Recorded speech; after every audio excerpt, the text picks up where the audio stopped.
어제 하루 대한민국에서 발생한 주요 뉴스 헤드라인을 방송사별로 정리해 빠르고 정확하게 전달해 드립니다. 주요 헤드라인 뉴스 지금 시작합니다. JTBC가 뽑은 헤드라인은 토지 허가 구역 제도를 해제한 지 35일 만에 서울시가 강남 3구와 용산구를 다시 확대 재지정했습니다. 오세훈 시장은 뒤늦게 송구하다는 입장을 밝혔습니다. 집값 폭등으로 실수요자 피해가 우려되는 가운데 밀어올린 집값이 진정될지는 여전히 불투명합니다. 한편 윤석열 대통령 탄핵 심판을 두고 헌법재판소의 최장기 심리가 이어지고 있습니다. 헌재 앞엔 알박기 천막이 등장했고 정치권은 선고 시기에 유불리를 따지며 갈등을 빚고 있습니다. 탄핵을 외치며 광장에 모인 시민들은 실망감을 내비치고 있습니다.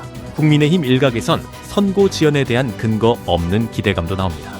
현장 손팻말엔 각하 목소리가 커졌습니다. 최상목 부총리를 향한 야당의 발언에 여당은 테러 단체를 인용해 비난했습니다. 황교안 변호사는 법원 폭동 관련자들을 옹호했습니다. 경찰은 대학 난입한 극우 유튜버를 응원했다는 비판을 받고 있습니다. 김성훈 경호처장은 비화폰 삭제 지시를 내리고도 이를 숨겼다는 의혹을 받고 있으며 권익위에서는 계엄령 비판자에 대해 중징계를 추진해 논란입니다. 여야는 거부권 없는 상설특검 설치를 둘러싸고 충돌했고 외교장관은 민감국가 지정과 같은 중요한 사안을 몰랐다고 밝혀 논란이 커졌습니다.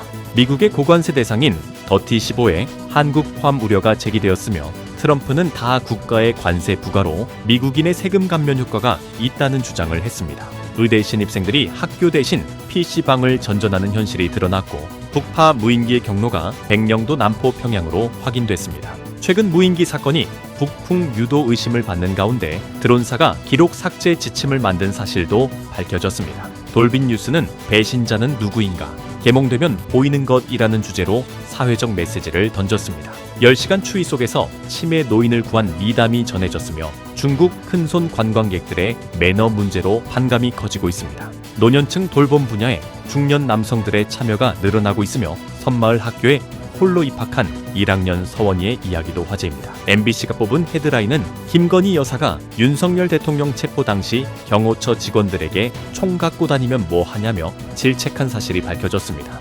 경호처 직원은 김 여사가 이재명 대표를 쏘고 자결하겠다는 발언도 했다고 증언했습니다.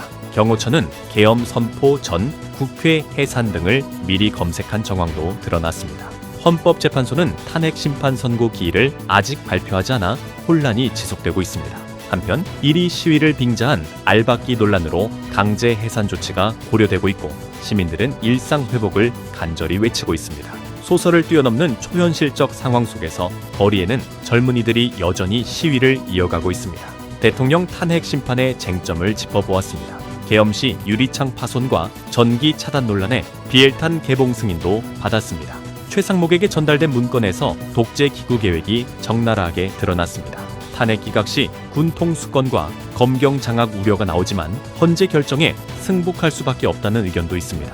이재명 대표는 헌재의 결정을 따르지 않는 최상목 권한대행에 대해 거친 말을 쏟아냈고 여당은 이에 대해 비판했습니다. 오세훈 시장은 토지 거래 허가 구역 해제 결정을 취소하고 확대 지정하며 고개를 숙였고 오세훈의 오판으로 국민 혼란이 가중되고 있다는 비판이 제기됩니다.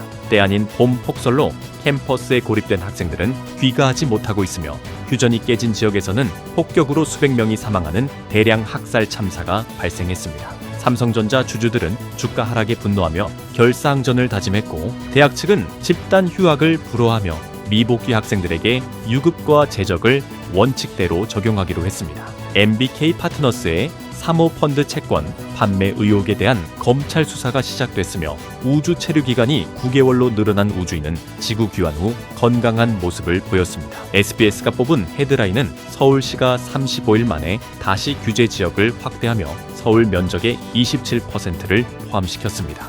오세훈 시장은 이와 관련해 염려를 끼쳐 송구하다며 오락가락하는 정책 결정에 대한 오판을 인정했습니다. 이에 따라 부동산 시장은 혼란에 빠졌고 계약을 서두르는 움직임까지 나타났습니다. 추가로 대출 규제도 강화되면서 집값 안정 여부에 관심이 집중되고 있습니다. 윤석열 대통령의 선고는 이번 주 내로는 어려울 것으로 보이며 다음 주로 미뤄질 가능성이 제기되고 있습니다. 탄핵 찬반 시위는 갈수록 규모가 커지고 있고 헌재 앞 알박기 시위까지 행해지고 있습니다. 이재명 더불어민주당 대표와 관련된 선고 이후 기일 지정 관측도 나오고 있는 가운데 이 대표는 최상목 경제수석에게 몸조심하라는 발언을 해 논란을 일으켰습니다. 국민의힘은 이를 충격적 만건으로 규정하며 강하게 비판했습니다. 헌법재판소에서는 절차적 쟁점에 대한 이견이 제기되며 판단 결과에 관심이 쏠리고 있습니다. 한편 삼성전자는 5만 원대 주가 하락으로 또다시 고개를 숙였으며 금융감독원장 이복현은 MBK 파트너스에 대한 특별조사를 진행하며 상법 개정과 공개 토론을 언급했습니다.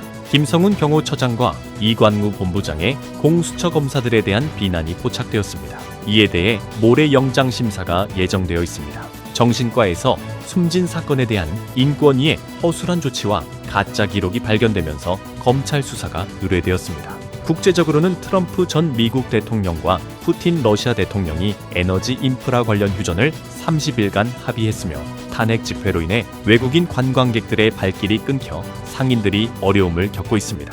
국내에서는 폭설로 인해 대학 캠퍼스가 고립되며 110명이 발이 묶이는 사태가 발생했습니다. 지구온도가 1.5도 상승하며 파리협정 저지선을 넘었다는 경고가 나왔고 미국은 관세 더티 15 목록에 한국을 포함할 가능성을 거론하고 있습니다. 7년 동안 논란을 이어온 미국의 유전자 변형 감자가 농촌진흥청 심사를 통과해 국내 도입 여부가 주목됩니다. 제주에어 참사는 둔덕 앞에서 무력감을 느끼며 비행의 신이라도 극복하기 어려운 상황이었던 것으로 보고되었습니다. 비슷한 사고에도 다른 결과를 낳은 사례에서는 로컬라이저 기술이 주목받고 있습니다. 교육계에서는 모레까지 휴학 반려 절차를 완료하라는 요구가 이어지며 전국 40개 의대가 한 목소리를 내고 있습니다. KBS가 뽑은 헤드라인은 토지 거래 허가제가 서울 4개 구 아파트로 확대되며 부동산 시장이 긴장하고 있습니다. 집값 안정화에 대한 기대와 우려가 교차하는 가운데 시장의 반응이 주목됩니다. 한편 이재명 대표는 최상목 경제수석을 현행범으로 지칭하며 강도 높은 비판을 이어갔고 최상목 권한대행은 임명 보류 상태에서 현안에 집중하고 있습니다. 민주당은 최상목 탄핵 논의를 위해 비상총회를 열며 강경 대응에 나섰습니다. 김건희 여사 특검법이 법사위를 통과하며 여야 간 공방이 격화되고 있습니다. 헌법재판소는 오늘도 기일 공지를 내지 않았지만 현재 평해 단계에 있으며 당일 의견 확정 가능성이 제기되고 있습니다. 폭설로 인해 대학생 100여 명과 기자들이 고립되는 사고가 발생했습니다. 설경 감상이 한창인 가운데 눈 사태에 대한 주의가 요구됩니다. 또한 살개서, 조류, 인플루엔자 감염 사례가 확인되며 인간 전파 가능성에 대비해야 한다는 우려가 커지고 있습니다. 선관위는 승인 없이 수백억 원을 사용하고 서류를 위조한 정황이 드러나 논란이 일고 있습니다. 삼성은 AI 초기 대응이 늦었다며 머리를 숙였고 좁은 취업문 속 채용 박람회에는 청년들이 몰리고 있습니다. 금감원장은 상법 개정을 직접 추진하며 여권과 대립각을 세우고 있으며 연금 개혁안은 여야 간 접점을 찾으며 본회의 처리가 가시화되고 있습니다. 국제적으로는 미국과 러시아가 30일 부분 휴전에 합의했으며 캐나다에서는 반미 정서가 꿈틀대며 미국산 제품 배제를 요구하는 움직임이 나타났습니다. 국내에서는 40가의 대학 총장이 의대생 휴학계를 반려하며 의료계와 정부 간 갈등이 지속되고 있고 정부는 과잉 진료 문제를 손보겠다고 나섰으나 의료계의 반발에 부딪혔습니다. 9개월 만에 귀환한 우주 비행사들의 소식이 전해졌고 케네디 암살 사건 관련 기밀 문서 공개 여부가 다시 주목받고 있습니다. 마지막으로 공항 마약 탐지견들이 복귀하며 안전한 공항 환경 조성에 기여하고 있습니다. 주요 헤드라인 뉴스는 JTBC 뉴스룸과 MBC 뉴스데스크, SBS 8시 뉴스, KBS 9시 뉴스 헤드라인을 알려드립니다. 전해드린 뉴스 헤드라인이 도움이 되셨나요? 앞으로도 빠르고 정확한 소식으로 찾아뵙겠습니다. 구독, 좋아요, 알림 설정 잊지 말아주세요. 영상 제작에 큰 도움이 됩니다.